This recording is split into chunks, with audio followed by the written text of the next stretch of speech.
en la clase de hoy vamos a continuar con esta parte del Sermón del Monte, que es apenas la introducción y que estábamos viendo la semana pasada, que era la primera de las bienaventuranzas y que dice: bienaventurados los pobres de espíritu.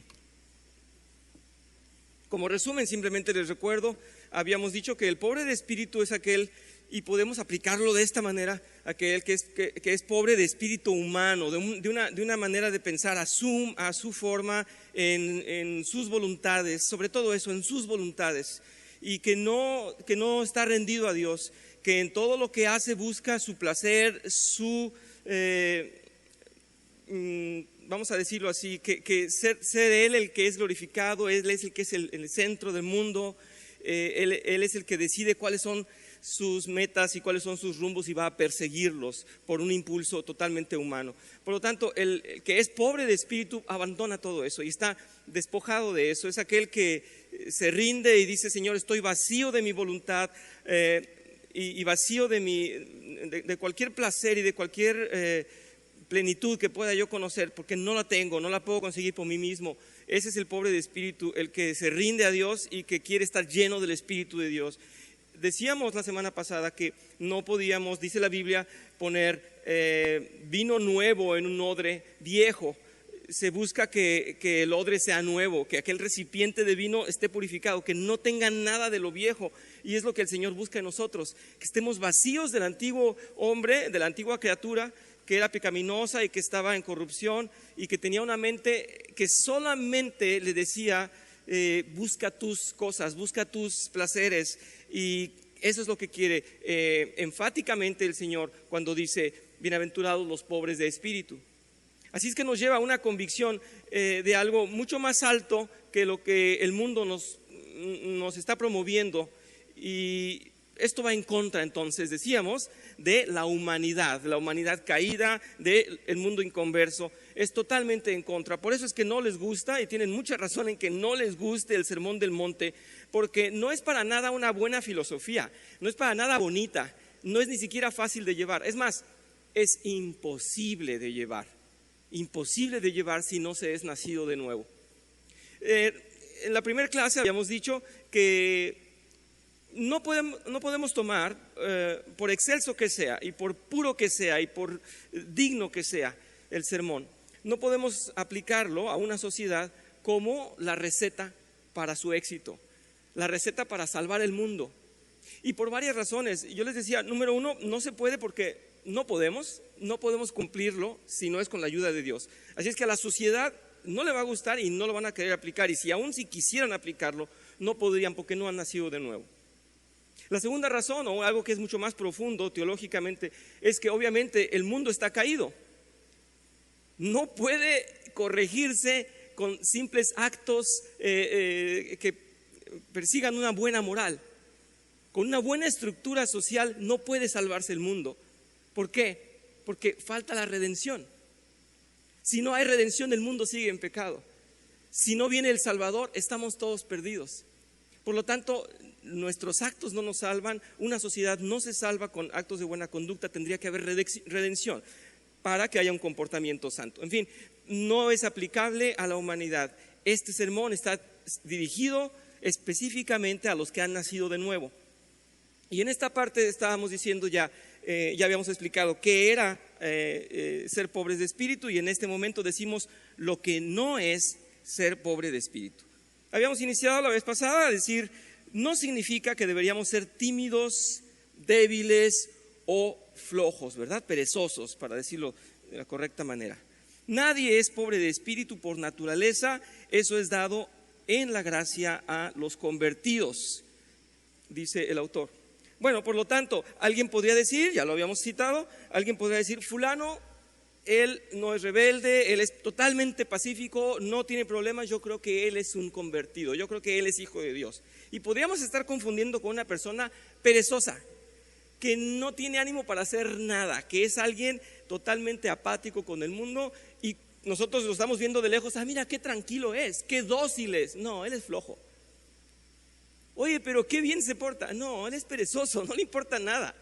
No tiene ni siquiera un intento de vida, no tiene aliento de vida, vaya. Es alguien que no le importa la vida, es alguien negativo. Entonces no debemos confundir a aquel que es flojo, que es perezoso, con alguien que ha sido manso por que el Señor lo hizo de nuevo. Y también dice aquí, no es posible que los tímidos sean considerados como transformados por la gracia. No, un tímido puede haber sido tímido desde niño y no salir de ahí y tener ese conflicto. Para nada es transformación del espíritu, para nada es una virtud, es un gran defecto. Recordábamos que dice la palabra que el Espíritu Santo es un espíritu de poder, de amor y de dominio propio. Y les dice antes, cuando señala esto, dice, no es un espíritu de timidez. El Espíritu Santo no es tímido. Por lo tanto, no es en nosotros propio considerar que si no logro vencer una timidez en algunas situaciones, entonces es que fui transformado para ser dócil o para ser moldeado a la imagen de Dios. No, Dios no es un Dios tímido y no quiere que sus hijos sean tímidos, tampoco débiles.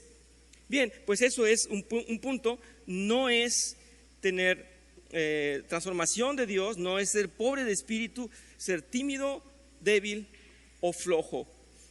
Otra de las notas nos dice, no es negar sus cualidades.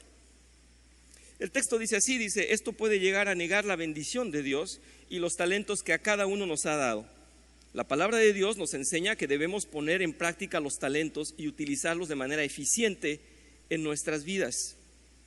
Alguien podría pensar que sus cualidades o talentos no son aceptables o lo suficientemente buenos como para aplicarlos, para usarlos, ¿verdad?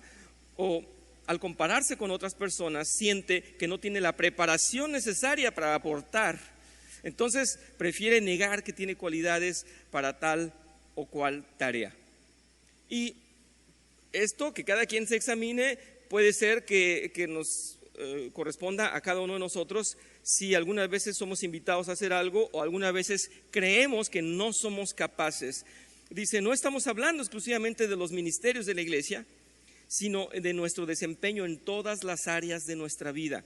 En todo lo que hagamos debemos de actuar y buscar honrar a Dios con nuestro actuar y con nuestras capacidades. Y esto me recuerda a mí esta parábola de los talentos, ¿verdad? En la que se les dan los talentos y hay quienes, los explotan, los ponen a trabajar. Y en este término de talentos, pues nos deja un poco un misterio, pero está hablando de recursos, está hablando de todas las cualidades que el Señor nos da, de todos los talentos que tenemos, vaya. Y lo manifiesta de una manera así como en la economía, como yendo a un capital, y tú sabes si lo multiplicas o lo entierras. Bueno, pues pasa lo mismo con los talentos y las virtudes y las capacidades que cada uno tiene. Si las desarrollamos y si las aplicamos, aprenderemos a usarlas. Y hay quienes sí se niegan a usarlas. Yo les citaba la semana pasada, y espero con esto que por favor no se ofenda a nadie, pero hemos procurado que alguien participe y dice, bueno, es que lo voy a poner en oración, y pasan 2-3 años y lo voy a poner en oración. Y no estoy hablando de todos, estoy hablando de gente que está atorada en este sentido. Es que no sé si estoy capacitado. Y saben que uno de los buenos síntomas para que alguien participe es que no esté capacitado. Es decir, que se sepa pobre de espíritu, que se sepa en realidad listo para aprender. No forzosamente necesitamos al capacitado. Cuando escuchamos estas frases, yo recuerdo que a veces se ponen por ahí en algunos, ahora le llaman memes a estos cuadritos que envían. Las reflexiones acerca de los hijos de Dios es que todos hemos fallado, y a través de la historia todos hemos fallado, y a todos nos ha pulido el Señor y nos ha sacado lo bueno, aprendiendo paso a paso. Por lo tanto, a nadie le dijo, es que tú ya estás perfecto, tú ya puedes venir a servir. No, todos con un montón de errores. ¿Recuerdan los hijos de Dios? Todos fallando. Jonás muy rebelde, Moisés tartamudo y temeroso, y decía, no estoy capacitado, no puedo hacerlo. Y el Señor le demostró que sí, con un reto y con un desafío muy alto. A ese tartamudo lo llevó a hablar delante del faraón. Entonces tú puedes ver tu vida y decir, bueno, es que yo no me siento capacitado para ciertas cosas. Pues escucha al Espíritu Santo, porque si está pidiéndote que vayas a hacer algo, seguramente te va a capacitar en el camino y seguramente te va a llevar a hacerlo. Y muchas veces el pastor ha dicho es que yo ni siquiera pensaba que algún día iba a hablar de Dios, ¿no? Y pues yo estoy igual. Yo de hecho, yo tenía la filosofía que los músicos que toquen, pero que no hablen. No, es en cada tontería, ¿verdad? Bueno, y ahora estoy hablando delante de ustedes. Bueno, porque me estoy hablando de la palabra de Dios, si no, no podría sacar argumentos personales. Pero nadie entonces está preparado, el Señor lo prepara. Por eso es que sí tenemos que confiar en, si es llamado del Espíritu Santo, hacerlo. Y la otra cosa que quería aclarar, nuestra tarea como líderes es siempre invitarlos a funcionar dentro de la iglesia. Pero no es una obligación de que todos tengan ni siquiera tareas similares. Saben que nos ha sido tan agradable que a veces hay hermanos que simplemente dan una opinión. Oigan, ¿no podría funcionar la mejor la iglesia de esta manera? ¿No podríamos hacer un evento de tal manera que funcione mejor? ¿No podríamos cambiar de micrófono? O sea, a veces viene un consejo de parte de ustedes, una recomendación, una opinión, y eso es funcional. Y hay quienes han dicho yo quiero pintar la iglesia, y hay quienes han dicho yo quiero traer dulces para los niños, y es que la voluntad se ve. Por lo tanto decimos, no puedes decir, no, lo que yo hago es reprobable, es que no me he capacitado. No es el punto. Tengamos esto en mente, los hijos de Dios no están perfectos, están en perfeccionamiento. Así es que no hay que negar las cualidades, sino poner en práctica y descubrir cuáles son las mejores. Ya para cerrar este punto, nada más les digo, hay que ser conscientes de lo que sí nos está pidiendo el Señor y lo que no nos está pidiendo. Pudiéramos buscar lo que el otro está haciendo, nada más porque me atrae lo que el otro está haciendo, pero no es por ahí, no es mi camino, no es mi cualidad. Decíamos que los soldados, pues algunos van a pie, otros en caballo, a otros les asignan un submarino y a otros un helicóptero, ¿no? Y a otros un avión de caza. Bueno, pues que nadie envidie el del otro porque tienen cualidades particulares cada uno. Siguiente punto, no es reprimir sus emociones. Aquel que es pobre de espíritu no es que está reprimiendo sus emociones. Vamos a aclarar, una cosa es tener dominio propio, lo cual sí demanda esto, pero en el buen sentido, es decir, no dejar salir aquellos ímpetus negativos, aquel impulso de la carne que no tiene nada de santo, que nos lleva a gritos, venganza, impulsos. Todo lo que sea de la carne. Pero aquí nos está hablando de otra cosa. Los hijos de Dios no pueden estar muertos, sin ánimo, apáticos, lamentando una vida cristiana. Eso no puede ser. Esa imagen de los monjes, sacerdotes y las novicias que eran de total sufrimiento y de un sacrificio todos los días, incluso llegar a flagelarse, ¿recuerdan? Pues eso no es de Dios. El Hijo de Dios no tiene por qué ser alguien que está sin emociones de gozo, sin manifestar alegría. Por lo contrario, se nos dice en todo estad siempre gozosos, ¿verdad? Siempre que estemos siempre gozosos. Y no está diciendo que no se muestren. Dice, los hijos de Dios no deberían ser apagados y fríos. Dios nos invita a vivir gozosos. No es hacer las cosas sin ánimo. Dios nos demanda pasión en nuestro vivir. Quiere que le amemos con todo nuestro ser, número uno, con toda nuestra mente, número dos, y con todo nuestro corazón, con todo nuestro ser.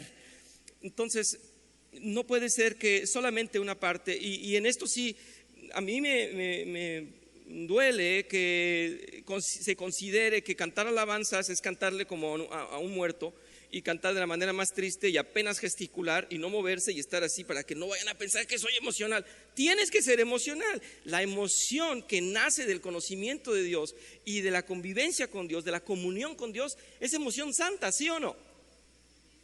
Aunque les cueste, sí.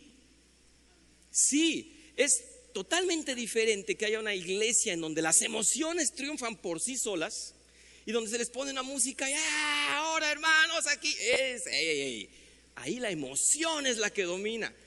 Pero son iglesias en la gran mayoría sin conocimiento del evangelio. ¿Estamos de acuerdo? Por otra parte, el que tiene conocimiento del evangelio y sabe que fue sacado de la nada y que era basura y que era un pueblo corrompido y que es exaltado y que es tomado como hijo de Dios y se le dio la gracia y se le perdonó, se le dio buena vida, está triste. Señor, tú me has salvado, no voy a hablar. Gloria a ti, Señor, bravo. No, gloria a Dios, qué bueno que me salvó. ¿Sí? Poderoso Dios, ¿verdad? No, ni levante las, no levantes las manos, no. Y dice la palabra de Dios: levanto mis manos hacia ti, Señor, y te doy gloria, te digo gracias porque me salvaste. Es emoción santa, pura, legítima y buena. ¿Estamos de acuerdo? Espero. Ya veremos. Es cosa de cada quien, ¿no? Yo estoy dando la clase, ya después cada quien. El hombre realmente convertido enfrenta el dolor de saberse indigno y miserable. Dios aprecia nuestro arrepentimiento no como una condición para ser salvos, sino como el resultado de que hemos sido hechos nuevos. Así pues, luego de experimentar arrepentimiento, se debe vivir en gozo por saberse justificados y adoptados como hijos de Dios. ¿Existe mejor noticia que se nos pueda dar? Ser justificados y adoptados. Pues no, qué bueno que somos salvos. Y qué bueno cantar con emoción santa. Esa emoción es buena. Bien, Dios expresa su amor por los pobres de espíritu. En las Santas Escrituras encontramos muchos ejemplos de hombres que se reconocieron pobres en sus fuerzas y se postraron suplicando la mano de Dios. Vamos a leer en Isaías 57 y versículo 15 dice: porque lo dice el excelso y sublime, el que vive para siempre, cuyo nombre es santo. Dice así: yo habito en un lugar santo y sublime, pero también, sí, ¿verdad?, con el contrito y humilde de espíritu, para reanimar el espíritu de los humildes y alentar el corazón de los quebrantados. Muy bien, está viendo por los humildes y desquebrantados, pero como dice, alentar el corazón. Así es que si alienta mi corazón, no sigo plano y no sigo indiferente y no evito las emociones santas ni de gozo. No, alienta mi corazón, pues se tiene que notar el gozo. Eso es evidente. Adelante en Isaías, eso es la nueva versión internacional. Y voy a mostrarles la nueva traducción viviente. Dice: el alto y majestuoso. Antes decía el excelso y sublime, ahora dice el alto y majestuoso, que vive en la eternidad. El santo dice: yo vivo en el lugar alto y santo con los de espíritu arrepentido y humilde. Restauro el espíritu destrozado del humilde y reavivo el valor de los que tienen un corazón arrepentido. Bueno, pues qué bueno que goces, que vivas ese avivamiento que dice ahí, del valor de los que tienen corazón arrepentido, que tengas ese ánimo nuevo. Algunos otros ejemplos bíblicos dicen que debemos reconocer que solamente por medio de Cristo podemos tener fuerzas. Y aquí en Filipenses, ya conocemos todo lo puedo en Cristo que me fortalece. Así es que el pobre de espíritu va a apoyarse y va a tomarse de la mano de Dios, porque solamente en Él puede tener fuerzas. No, ya no tiene fuerzas propias, ya reconoció, entendió, vivió, comprendió que no puede por sí mismo. Y decía yo la semana pasada, aquel que venga y que diga: Señor, yo todo lo tengo, nada más me faltas tú para completar mi vida. Decíamos: no, totalmente mal entendido, totalmente reprobado. El que vivirá en el reino de Dios en los cielos, desde ahora revela su sometimiento a la autoridad de Cristo, dice así el autor. Y en Gálatas 5 dice así acerca de esto. Gálatas 5:24: los que son de Cristo Jesús han crucificado la naturaleza pecaminosa con sus pasiones y deseos. Bien, esto implica tanto, y no solamente implica los actos pecaminosos, implica todo un pensar, ¿verdad? Por eso habla de la naturaleza pecaminosa, toda una forma de vivir. Y es lo que les acabo de decir. No podemos decir: bueno, es que Dios es solamente una parte de mi vida y solamente me ayuda cuando yo ya no puedo.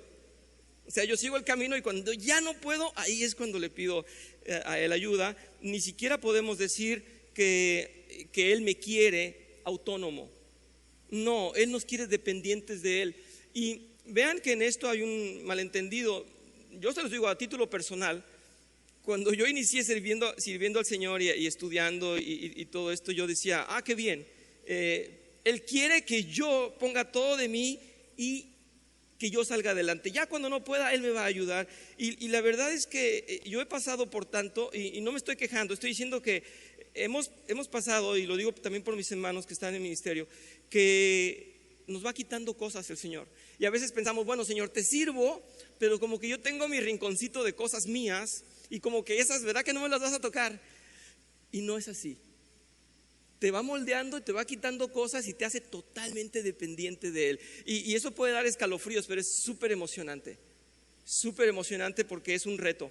Y además el enemigo te va a atacar cada vez que le sirves a Dios y vas a decir, Señor, no, que no me iba a tocar. No, sí te va a tocar. Sí te va a tocar y sí tienes que ir dejando cosas y nada de autonomía, nada de que bueno, yo te sigo sirviendo, pero verdad que no, sueltas todo. Señor, pero es que mi tiempo, yo tenía otras cosas que hacer. No, ya no las hagas. Y luego tienes un hermano ocurrente que quiere que lo atiendas nada más a él. Y dices, Señor, no, pues tienes que ir nada más con él, tienes que servirle a él, es tu hermano. Señor, pero yo tenía un orgullo que yo decía, ¿cómo? Ay, que va entrando no le voy a servir. Pues ve, sírvele, atiéndelo, recíbelo, habla con él. Me decía el pastor hace muchos años y ahora lo empiezo a entender. Decía que él no le gustaba repetir las cosas. Y entonces en su negocio daba una orden y decía, ustedes se arreglan. Yo ya dije y háganlo, ¿no? Entonces tuvo que aprender después en el ministerio que hay que repetir las cosas y hay que tenerle paciencia al que ya le dijo una cosa, volver. Y a veces lo hemos comentado, ¿no? Oye, la gente no entiende, no, está igual que nosotros. Estamos todos iguales, ¿verdad? Sí, nos cuesta y nos vuelve a costar y se lo repites y le explicas. Y es lo que hace el Señor con nosotros en realidad, que nos está llevando a quitarnos aquello que parecía nuestra independencia, parecía nuestra seguridad. Y ahí nos está quitando eso para que seamos totalmente dependientes. Nada de que yo tengo mi autonomía, me la respetas, Señor, y estamos bien. No es posible. Adelante, vamos a leer esto que dice, en otro tiempo ustedes, y está hablando, perdón, mi cita, Efesios 2. En otro tiempo ustedes estaban muertos en sus transgresiones y pecados, en los cuales andaban conforme a los poderes de este mundo. Se conducían según el que gobierna las tinieblas, según el espíritu que ahora ejerce su poder en los que viven en la desobediencia. En ese tiempo también todos nosotros vivíamos como ellos, impulsados por nuestros deseos pecaminosos, siguiendo nuestra propia voluntad y nuestros propósitos. Como los demás, éramos por naturaleza objetos de la ira de Dios. En alguna clase se me escapó y dije yo producto de la ira de Dios, y es un total error, y gracias al hermano Manuel que me corrigió porque dijo, y se te escapó, pero somos objeto, es decir, la razón de que Dios esté molesto, ¿verdad? No el producto de, sino la razón de que Él esté molesto. Bien, en el pasado, aquí en el versículo pasado dice, siguiendo nuestra propia voluntad y nuestros propios propósitos. Terminamos, hermanos, en realidad terminamos rindiéndonos a sus propósitos. Ya no es lo que nosotros queremos, son sus propósitos los que gobiernan nuestra vida. Y no sé, me gustaría a veces escuchar comentarios de ustedes, pero pienso que es un estatus al que no cualquiera llega, al que no se llega de un día para otro, el abandonar sus metas, sus deseos y servirle al Señor. No estamos hablando, insisto, no estoy hablando de que vengan a la iglesia a servir. Estoy diciendo que esto se aplica en la vida de cada quien. Cuando en tu vida tú tienes tu dirección y tus apuntes de tus sueños, y el año que entra voy a hacer esto, tienes tus planes, tienes tus proyectos, y en realidad quieres mejor honrar a Dios, Él te los va a modificar. No lo veamos de la manera dramática y lamentable en la que vamos a perder felicidad o vamos a perder gozo. No, vamos a ganar un gozo que no conocíamos. El reestructurar nuestras vidas nos va a hacer realmente experimentar un amor diferente, un gozo diferente en esta vida.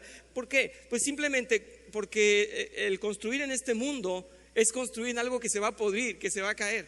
Y construir para honrarlo a Él es algo que va a perdurar. No sé si alguien tiene comentarios acerca de su vida en Cristo. Y si no, pues vamos adelante. El pobre de espíritu se sabe inmerecedor de la gracia de Dios y el reconocimiento de los hombres. El rebelde se alimenta de los halagos y se nutre de adulaciones.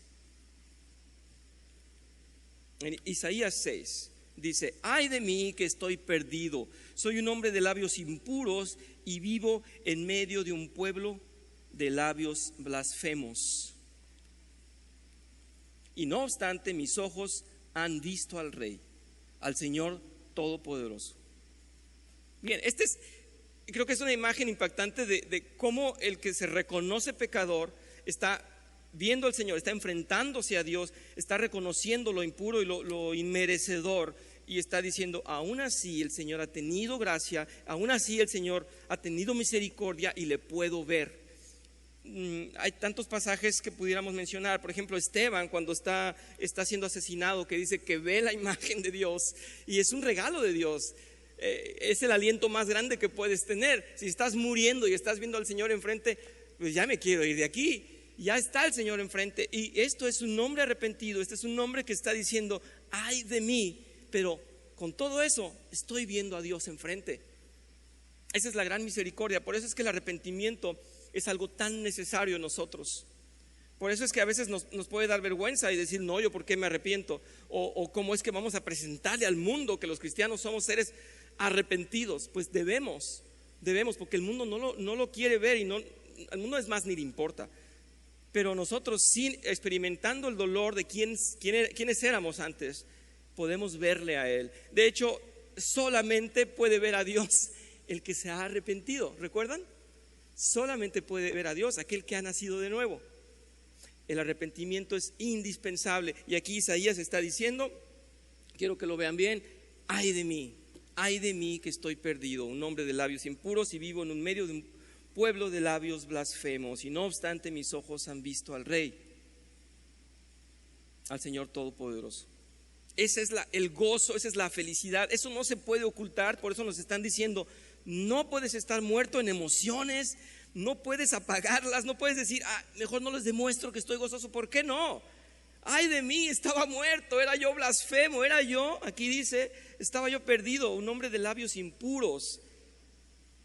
Qué gozo, Señor, que aún así, inmerecedor, me has llamado merecedor, me has llamado tu hijo.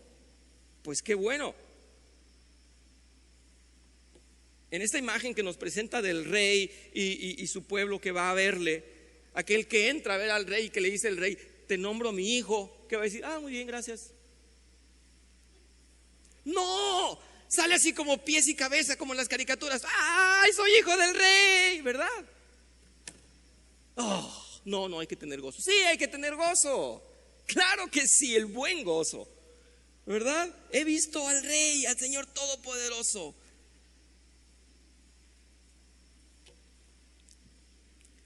La felicidad del inconverso es hacer su voluntad.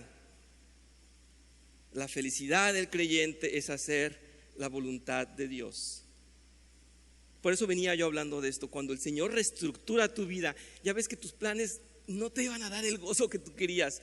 Cuando empieza a quitar cosas y a ponerle cosas nuevas y a decir: este es mi plan, no el tuyo.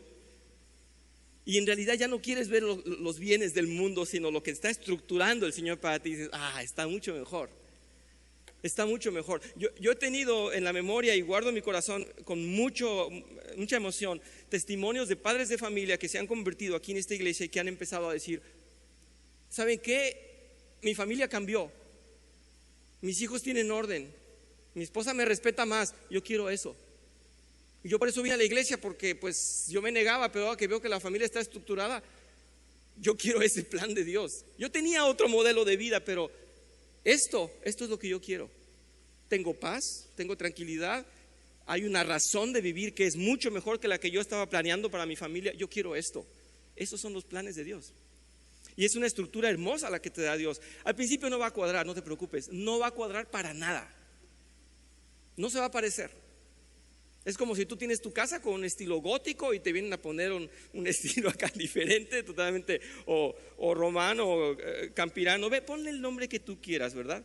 Pero no va con tu vida al principio. Dios no cuadra con la vida de nadie, ya lo sabemos, de los inconversos. Pero es el centro de nuestra vida hoy. Es el centro de nuestra vida. Y hoy Él organiza nuestras vidas. La felicidad del creyente es hacer la voluntad de Dios.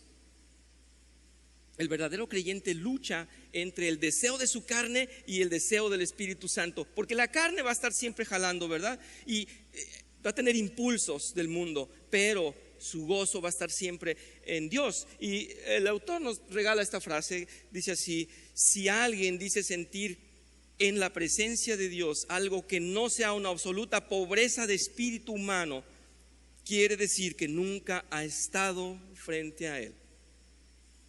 Véanla bien, por favor, Martin Lloyd Jones. Si en la presencia de Dios alguien no ha experimentado pobreza de espíritu, no se ha enfrentado a Él. No ha entendido lo que es estar delante del Rey, del que todo lo puede, y de decir: no, yo no soy nadie delante de Él. No, yo no puedo compararme, en su presencia soy ínfimo. Y eso es hermoso. No hay ni preguntas ni participaciones. Es que no los dejo hablar, ¿verdad? Pero no veo tampoco manos levantadas.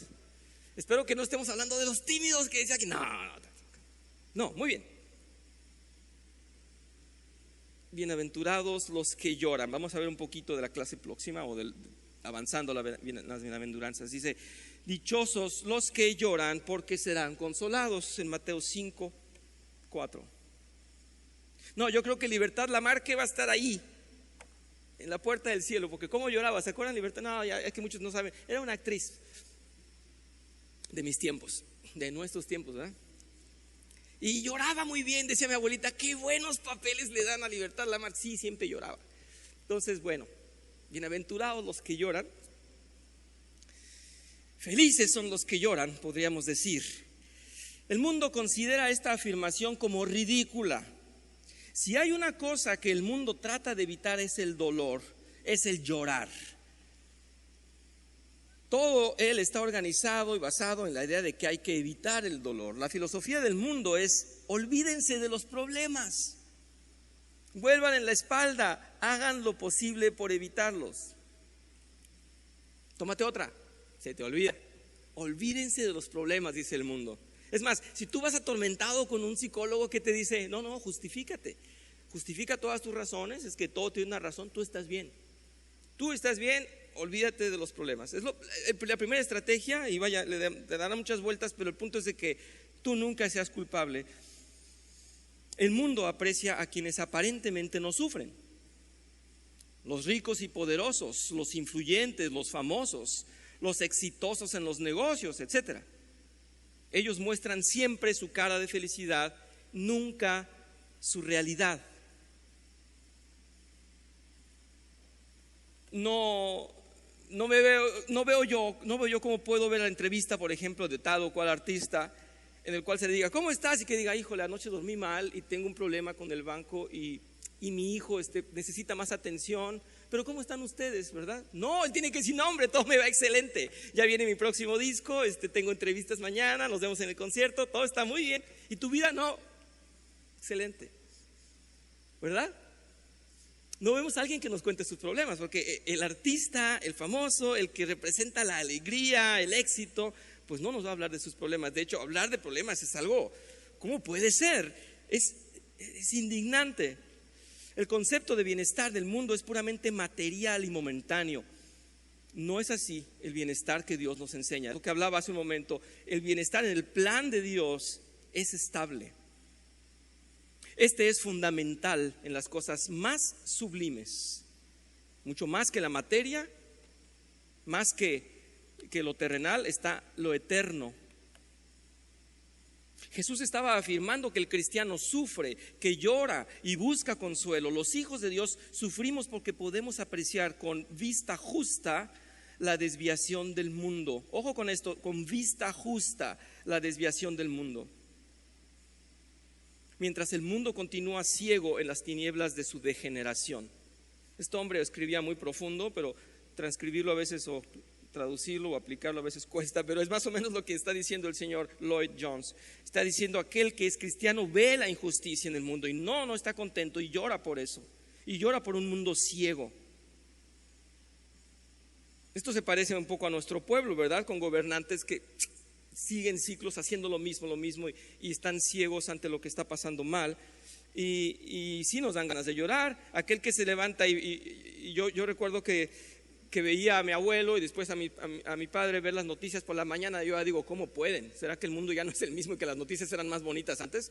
Yo no puedo desayunar y ver las noticias, se te revuelve el estómago. No, eso hay que dejarlo para un día en que estás muy... Primero oras, te preparas y luego prendes la tele, porque si no, está horrible lo que está allá adentro, ¿verdad? Porque tenemos la visión de Dios que decimos, no queremos un mundo desordenado, el mundo está ciego, está haciendo estupideces. Pues sí. Bien, hablemos un poco más de lo que es el llanto del justo. Dice, Dios nos ha provisto un llanto justo, el cual se origina en la regeneración.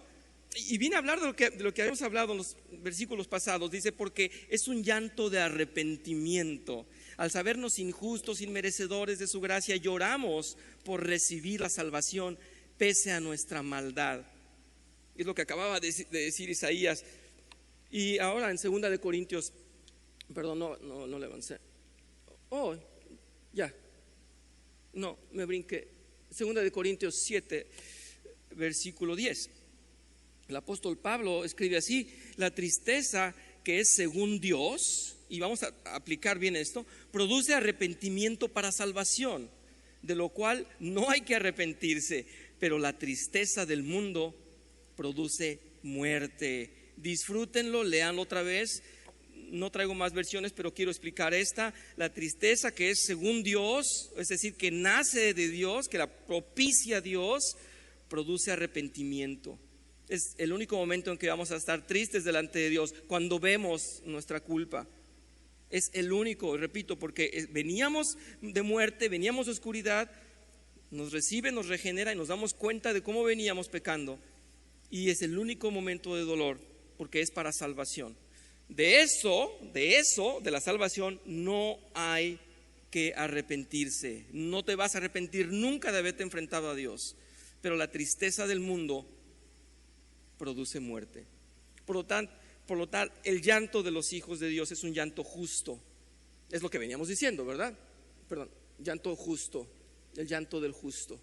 El llanto del justo inicia sabiéndose pecador y después lamentar porque el mundo está mal. El mundo natural solo vive para sus propósitos y ello es la razón para la ira de Dios. Lo dije en otras palabras, lo habíamos dicho antes, era el objeto de la ira, ¿verdad? En Efesios 2 tenemos otro ejemplo. El apóstol Pablo dice: en este tiempo también todos nosotros vivíamos como ellos, impulsados por nuestros deseos pecaminosos, siguiendo nuestra propia voluntad y nuestros propósitos. Como los demás, éramos por naturaleza objeto de la ira de Dios, que es lo que estoy citando. Bien, Jesús, él mismo lloró al ver la condición de Israel y su ceguera.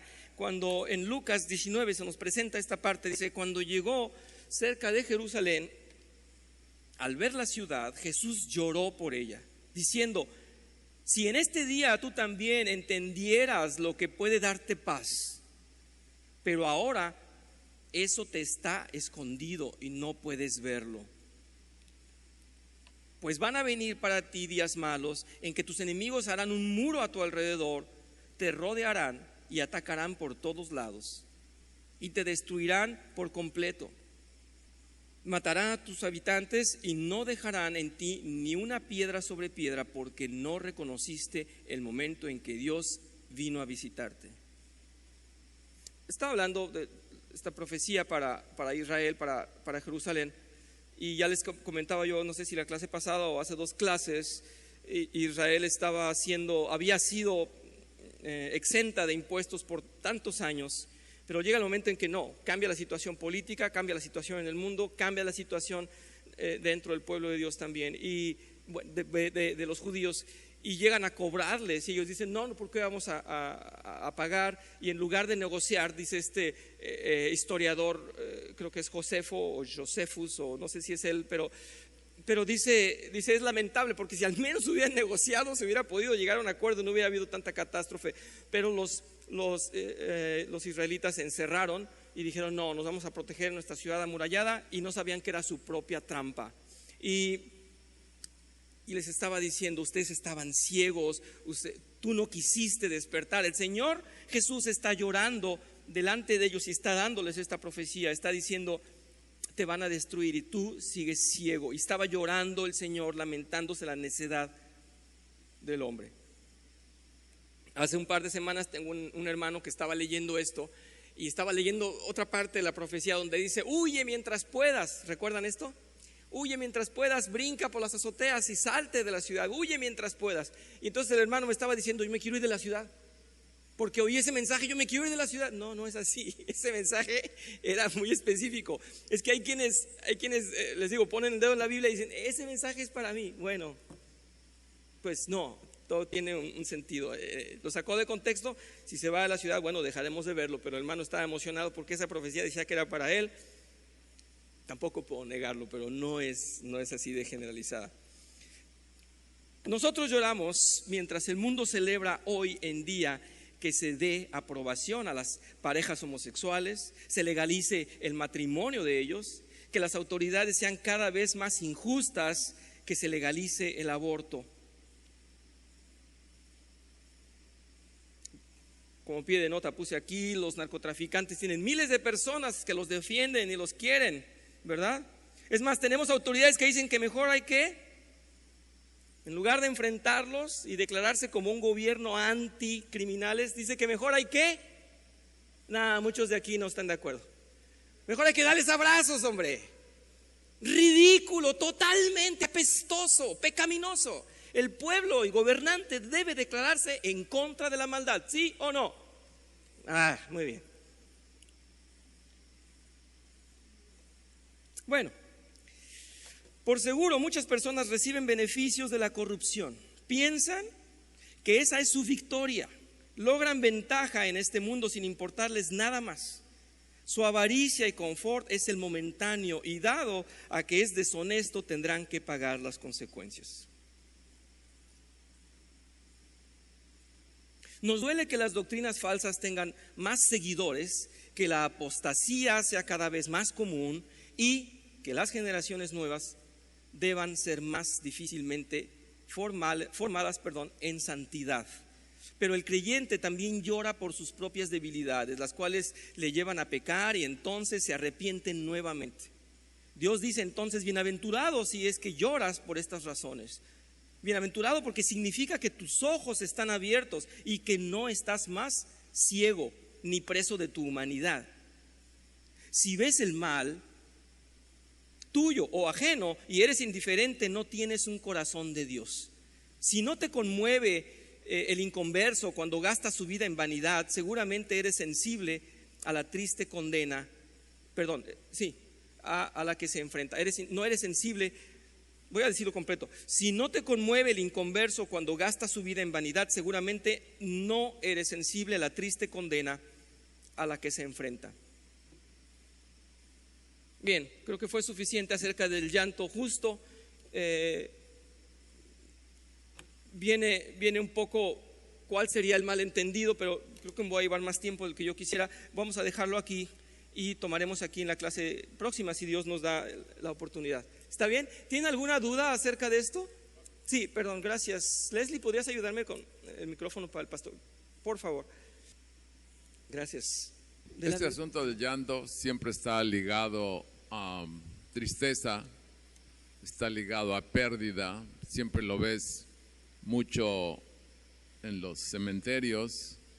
De hecho, en el pasado hasta se contrataban mujeres que fueran a llorar por alguien muy importante. Les llamaban plañideras a las mujeres estas. Esto ya se dejó de usar, pero ahora se usa mucho llorar ante la televisión, ¿no? Las novelas llenas de drama. Hay gente que no puede ver una buena película si no llora, ¿no? Siempre está ligado esto al drama completamente. Y a mí me parece muy interesante cómo Dios en carne lloró ante Jerusalén, porque realmente allá en ese pueblo no había mucha gente pobres en espíritu. Todos eran muy orgullosos de su legado, sí, del Antiguo Testamento, y hijos de Abraham, y rechazaron a Dios fuertemente. Y esta profecía que se cumplió a pie juntillas nos debe de llamar la atención porque es un evento histórico. Es el sitio más importante con mayor tragedia y pérdida de vidas en el mundo, donde hubo muchas barbaridades. Entonces los romanos se mostraron muy crueles contra este pueblo rebelde, un pueblo rebelde, y entonces lo reprimieron hasta dejarlo así. No dejaron piedra sobre piedra. Eso está remarcado porque realmente la gente tiene que ver pues eso como una evidencia de la veracidad profética, y nosotros en esta clase queremos ver eso cuando Dios derramó lágrimas por ellos. Realmente en el mundo la pérdida nos causa llanto. Cuando venimos a Dios casi todos lloramos, y yo creo que lloramos a lo mejor por lo que estamos perdiendo o lo que estamos dejando desde adentro. A lo mejor nos está entrando ese sentimiento de lo que ya no vamos a hacer, que a veces pues posiblemente sí lo disfrutábamos y lo comprendemos adentro que eso ya no va a poder ser, y lloramos se llora de júbilo también, ¿verdad? Se llora de poder encontrar a Dios de cerca sin que lo merezcas. Entonces tú no te puedes quedar impávido, ni seco, ni falto de lágrimas ante un evento de ese tipo. Cuando Dios se pone cerca de ti, pues definitivamente tu manera de expresión del Espíritu es con lágrimas. Yo tuve la oportunidad de estar con un hermano que estaba muriendo y pues ya se quería ir, y yo estaba igual de angustiado que él, yo creo, pero él estaba sufriéndolo, hasta que Dios se acercó a nosotros y en lágrimas nos puso paz, porque definitivamente no entendemos sus pensamientos aquí en esta tierra. Sin embargo, su plan está en desarrollo completo y verdaderamente necesitamos ver con cuidado la instrucción que Él deja para todas las áreas de nuestra vida. Gracias. Así es, gracias. Bien, vamos a cerrar en oración, si les parece, para que pasen a su receso. Te agradecemos, Señor, gracias por tu palabra, gracias nuevamente por el sermón del monte que fue dado con el plan de remover las actitudes y los corazones de tu pueblo. Gracias, Señor, porque está dirigido a cada uno de nosotros y podemos ver que es esencial poder sentir y conocer la estructura y el plan que has puesto para nuestras vidas, y es un gozo, Señor, buscar tu dirección, separarnos incluso de cosas que considerábamos valiosas, pero que tú nos estás demostrando cuánto es bueno dejarlas y seguirte a ti. Fortalece a tu pueblo mientras te sigue, Señor, mientras te escucha, mientras está llevando tu guía. Danos ese ánimo, danos esa paz y ese gozo, y que podamos, Señor, manifestarte al mundo sabiendo, llevándoles a ellos la razón de que somos transformados y tenemos una nueva vida, un nuevo gozo, una nueva forma de vivir en ti, y que podamos ir por aquellos que vagan sin ti, como dice tu palabra. Te pedimos esto en nombre de Cristo Jesús. Amén.